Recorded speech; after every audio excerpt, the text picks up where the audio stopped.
My name is Wayne Johnson. I'm a veterinarian living in Beijing. I have been in China for 16 of the past 25 years. Welcome to the first edition of Oinkpod. The purpose of Oinkpod is to provide new information and technical information for the pig industry. I hope that you will find it useful to you.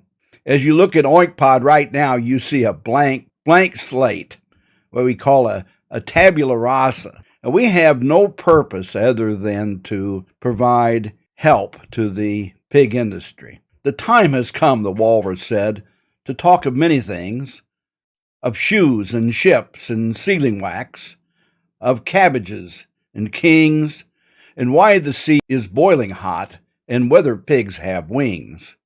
Well, we have an expression in English, when are you going to do something?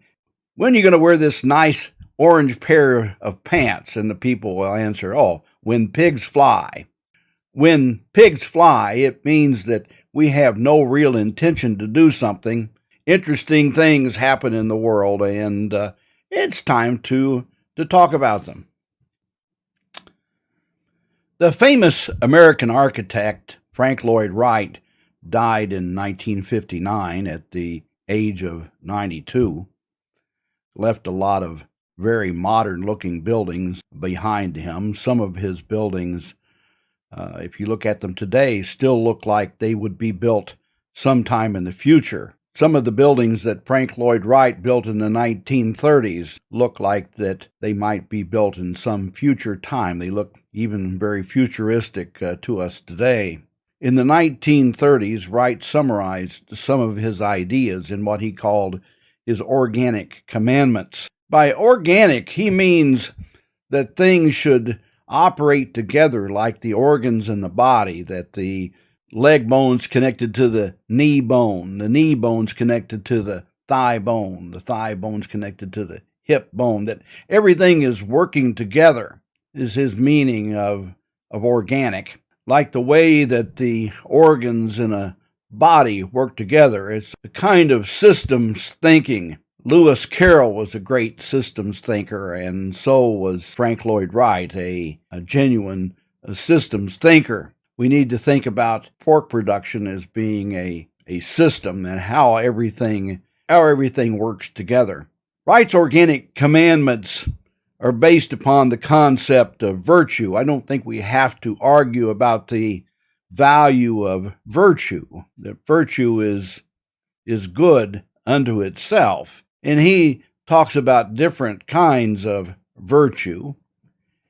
He says that love is the virtue of the heart, and he illustrates that with a circle. That the circle is all surrounding, all encompassing. It doesn't seem to have a beginning or an end to it. The circle doesn't have any sharp edges, although it's certainly crisp.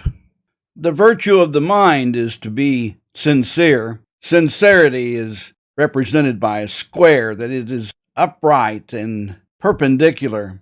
It is told of Wright that he was testifying in court under oath, and when asked a certain question, he testified that he was the world's greatest architect. Someone later asked him, "Why did you say something like that? Wasn't that rather proud?" And he answered, he said, "I was under oath. I had to tell the truth."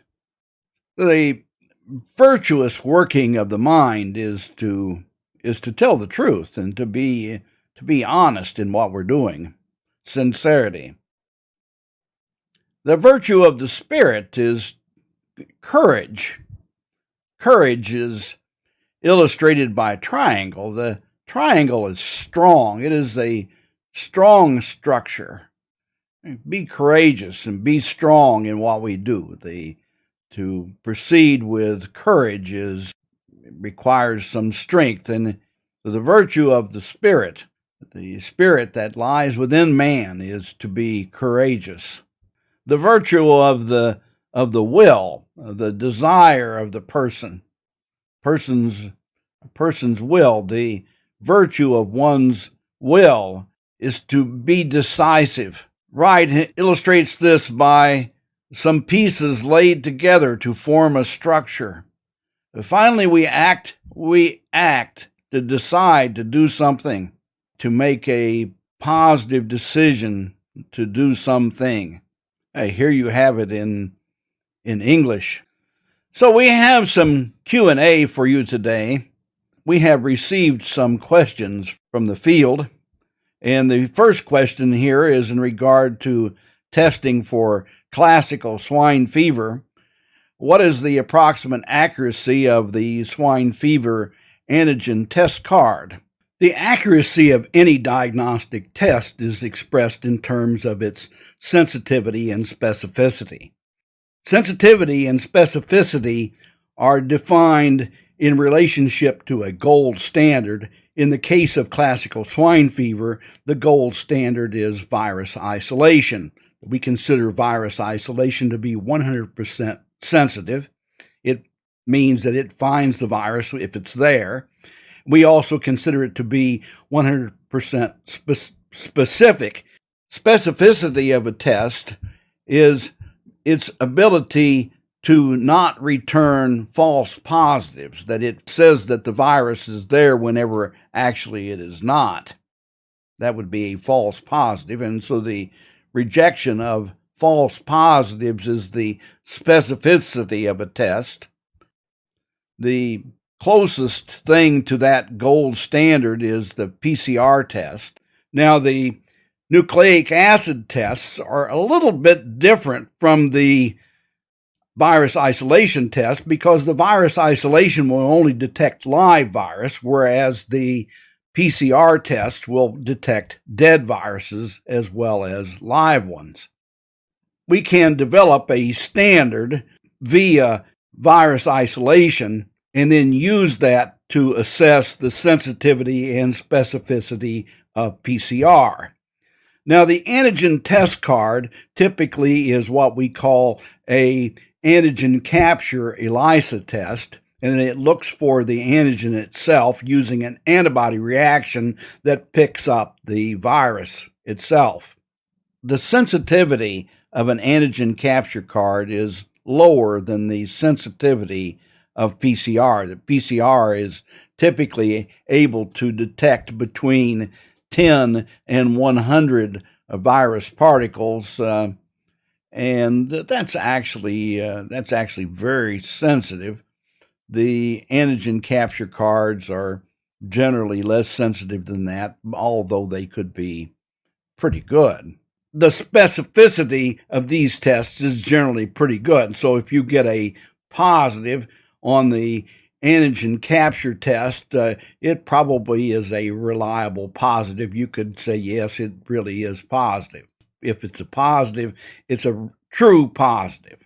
On the other hand, if it comes up negative, these tests don't have great sensitivity, at least not the equivalent sensitivity of a PCR test. The specificity of an antigen capture card has the same problem that we have with PCR, in that if you have the bovine virus diarrhea virus present or the atypical porcine pestivirus is present, it may return a positive result for either one of those and tell you that classical swine fever was present whenever actually it was one of those other two viruses that you're detecting. PCR will detect the BVD virus and may detect the APPV virus, the atypical porcine pestivirus, may detect it as well. But with PCR, you have the opportunity to do virus sequencing, which could tell you which one of those viruses that you have, and also can provide some additional information in regarding the genetic characteristics of the virus, which may be quite useful. A more fundamental problem when testing for classical swine fever is the selection of the sample. That tonsil is a very good sample, and a quite good sample is the buffy coat, the white cells of the blood.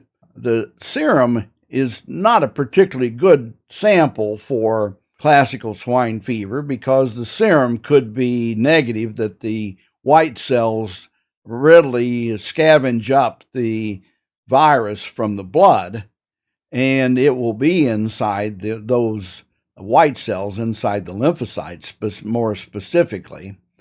And if you test the serum by PCR or with an antigen capture test, you're quite likely to miss the virus, whereas if you test the white cells specifically, they could be red hot while the serum is actually negative. We've encountered this many times with classical swine fever. Another issue is that the vaccine virus may be detected, that after vaccination with a modified live virus vaccine, the pig will be positive for classical swine fever in the white cells, or perhaps even in the serum, for up to about 17 days. And so we generally would recommend waiting about 30 days after vaccination to test for the classical swine fever virus, because you don't want to pick up unless you're looking for the vaccine virus, you wouldn't want to pick it up, because what you're trying to find with your test for classical swine fever is the persistent infected gilt and persistent infected boars. You want to find those persistent infected animals, which are very troublesome, and is the way that the classical swine fever virus continues to make its living. Even though the animals are vaccinated, they can be persistently infected with the virus and shed the virus and produce a large number of very poor quality pigs that are infected with the virus and spread the virus everywhere, particularly in operations where a great deal of cross-fostering is done. The antigen capture tests are less sensitive than PCR. They could be practical in some situations. Serum is not a good sample, and if you really are wanting to find the virus, you need to draw the blood into an EDTA tube and then take the buffy coat off the sample. Certainly, one of the issues with PCR is the cost of PCR and the issue of having to get it to a laboratory or have the facility to run the PCR for CSF. In my opinion, it is difficult enough to find the persistent infected animal. Generally, I'm recommending a PCR. You can do pooled PCRs, then break down from that.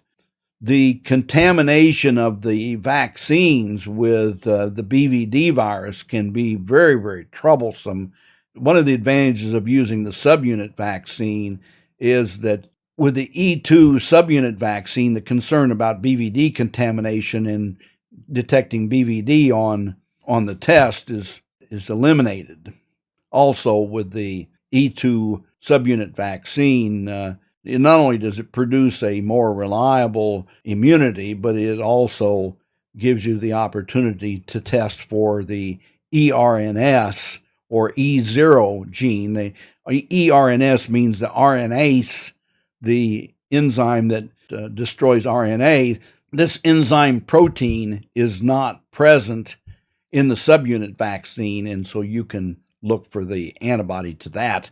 And if the animals indeed have the antibody to ERNS, or also called E0, then you can eliminate them as being infected. Of course, it doesn't tell you whether or not they're persistent infected, for which you would need to do typically a PCR, because it's very sensitive and likely to pick it up. Our second question for today is regard to ASF and ASF vaccination. the development of ASF and vaccine virus in China in the future, its impact on pig farms, and whether ASF vaccine virus will be produced in the future. And the second part is when will the African swine fever vaccine be available? And can we vaccinate and keep producing in the future? The African swine fever virus is a real menace, and we cannot actually live with this virus in the long term, although the eradication of this virus is a huge problem and a huge undertaking to get rid of it, particularly in the way that things operate in China.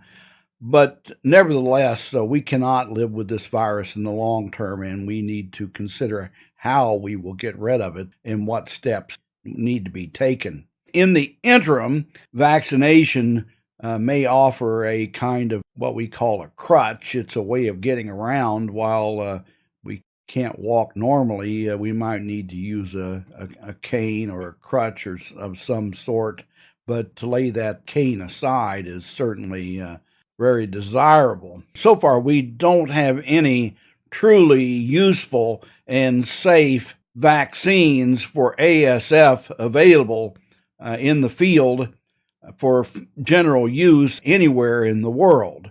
There are a lot of vaccine candidates. Most of them are still considered to be untested. Some of those vaccine viruses, as you're aware, have been introduced out into the field before they were ready to go, and some of them are quite unsafe and have caused some real problems for the pig industry in China. When will the African swine fever vaccine be available?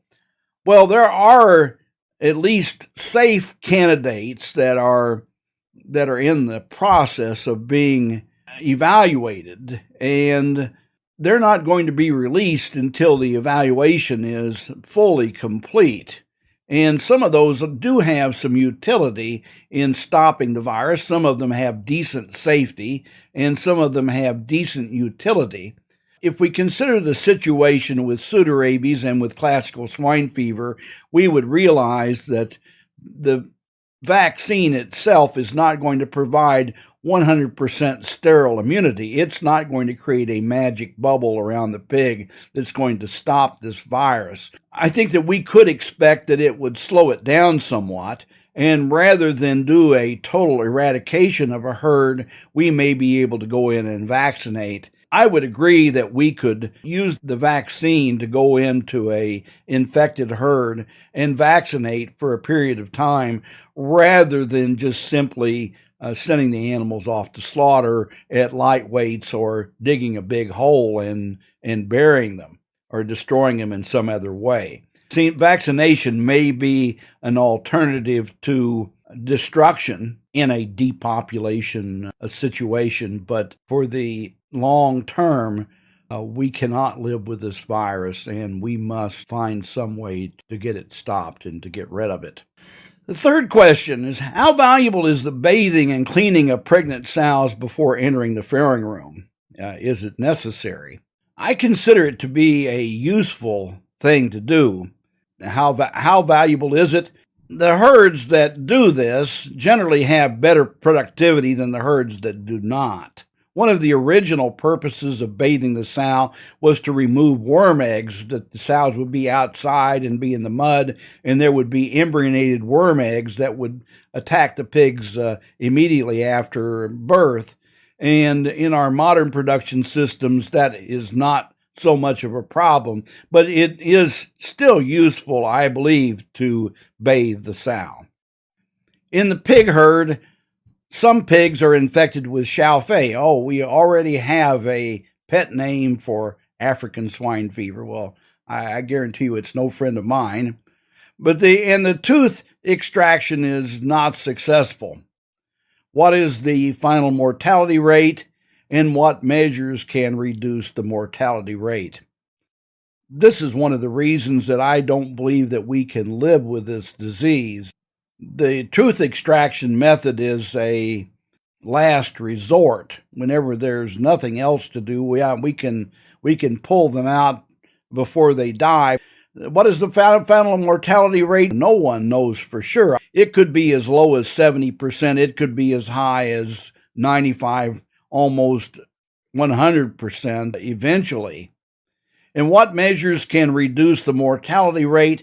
We don't have any clear way to stop this thing. There isn't any magic bullet available for stopping the ASF virus, and again is one of the reasons that I don't believe that we can actually live with this monster. It's like taking a rattlesnake to bed with us. We can't quite get along with it. Question number 5 is very interesting. How to become a qualified veterinarian. There are 2 kinds of qualification. One is that you have some recognition or some licensing from some agency. It might be from the government. It might be from some organization that is providing certification of veterinarians.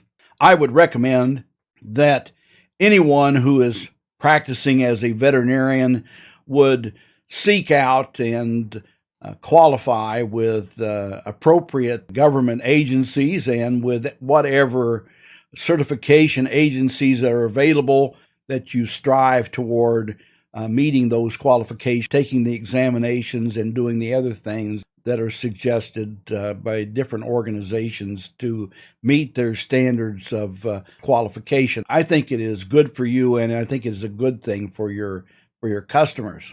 Also, I think it is very good to do continuing education. We study all the time. We study every day, constantly striving to improve ourselves.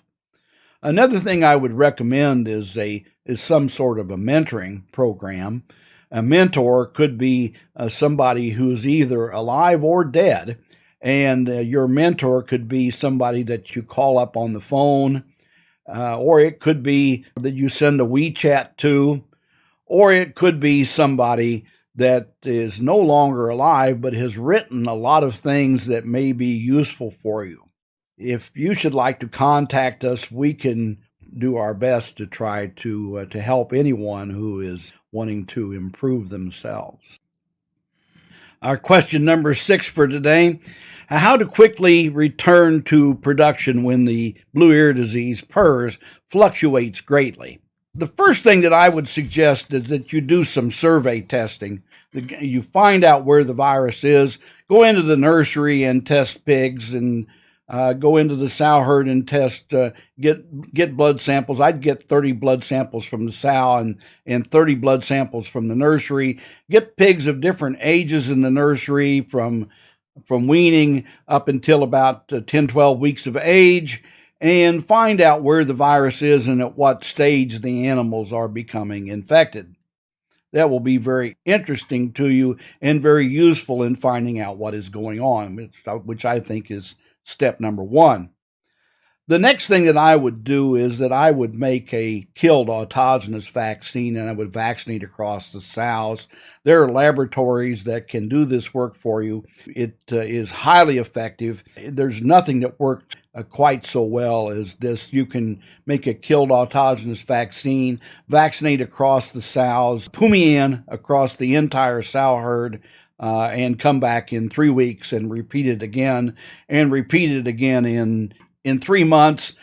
And the piglets, I would vaccinate them at about 10 days of age, and then again at weaning. With any killed vaccine, you need 2 shots, 1 dose of vaccine in the sows. 1 dose of vaccine in the piglets is not going to do very much for you. There is no modified live vaccine that's going to do a very good job on the strains of PRRS that we have today. The PRRS virus is highly variable. It's very unlikely that any modified live virus vaccine is going to be very helpful for you. The use of killed vaccine has always been controversial. Dr. Federico Zuckerman at the University of Illinois had published one of the early papers stating that the use of killed vaccines was not particularly helpful. However, In recent years, Dr. Zuckerman has established a company of his own that is producing a killed vaccine. I wrote to Dr. Zuckerman. I asked him, Federico, why are you vaccinating now with the killed vaccine? Why are you telling people to use the killed vaccine whenever years ago you said that the killed vaccine was not useful? And his answer to me was, I was wrong. And so I consider Federico to be a real man. He's able to admit that he is wrong and change his mind about these things. There's some recent papers about modified live and killed PRRS vaccine. A little bit of time spent in the literature will reveal these papers to you. Over the years, we have never been satisfied with modified live vaccine, but we have had very good results with the killed vaccine. Killed autogenous vaccine will work very well if used as directed. How do pig farms do better to prevent the activity of biological vectors of disease?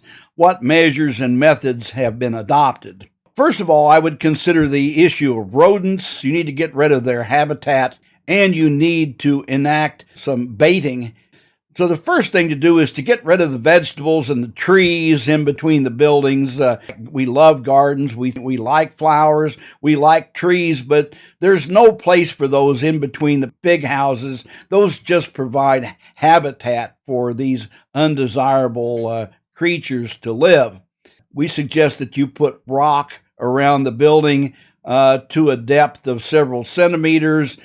Put rock out for a distance of about 1.5 meters around the perimeter of each building, and then put the baits in boxes that the rodents like to go inside the boxes to hide. They find the bait in there. They feel like that they're stealing something from you, and they'll be very happy to consume the baits in this way. In regard to birds, we suggest that you use bird screening, bird netting, that you build the birds out of the building.